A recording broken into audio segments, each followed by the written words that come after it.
হচ্ছে 11.5 বছরের একটা বাচ্চা এবং সানভিকে নিয়ে সোশ্যাল মিডিয়াতে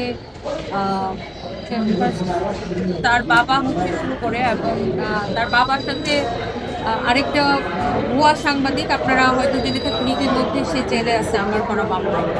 তো তার বাবা হচ্ছে সেই সাংবাদিককে এবং তার মাকে তাদের বাড়িতে নিয়ে যায় এবং আমার গ্রামের বাড়ির ঠিকানা পর্যন্ত দিয়ে দেয়।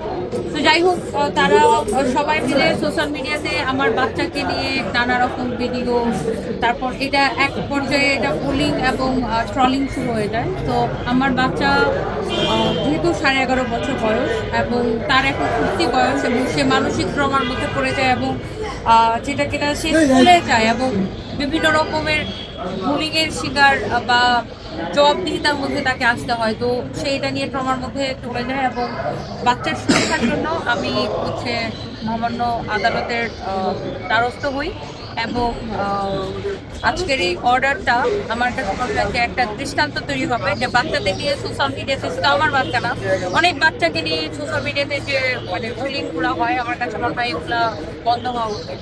এবং আমি মহামান্য আদালতের অর্ডারে আমি সন্তুষ্ট এবং আমি ধন্যবাদ জানাই।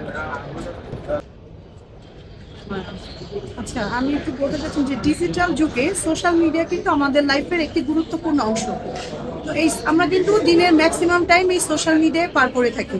তো দেখা যায় যে এই সোশ্যাল মিডিয়াকে টার্গেট করেই বিভিন্নভাবে মেয়েদের বর্তমান সময়ে সাইবার বুলিং করা হয়।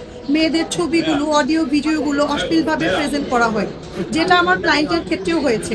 তা আমি বলবো যে বর্তমানে সাইবার অধ্যাদেশ 2025 যে আইনটি করা হয়েছে, সেই আইনের 25 ধারায় কিন্তু স্পেসিফিক্যালি বলা আছে যে মেয়েদেরকে কোনো প্রকার যৌন হয়রানি, মেয়েদের কোনো অশ্লীল ভিডিও তৈরি করা, সেগুলো সোশ্যাল মাধ্যমে যদি কেউ প্রচার করে, তার জন্য কিন্তু বিশেষ করে যারা নারী বা শিশুদের নিয়ে করবে, সর্বনিম্ন পানিশমেন্ট 5 বছর এবং জরিমানা 20 লক্ষ টাকা করা হয়েছে।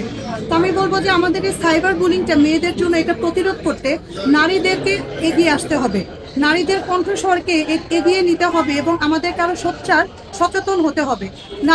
নারীদের পাশে থেকে এটা প্রোটেক্ট করতে হবে যেন আমরা মেয়েরা সাইবার বুলিং এর শিকার না হই। ডিমান্ডিং নোটিশ এবং রিট পিটিশনে উল্লেখ করেছি। এছাড়াও সেখানে আরও উল্লেখ করা হয় এই লিঙ্কগুলো ছাড়াও অন্যান্য যেই লিঙ্ক পাবে এই সংক্রান্ত সমস্ত লিঙ্ক যেন সরিয়ে ফেলা হয় for the better interest of the minor child.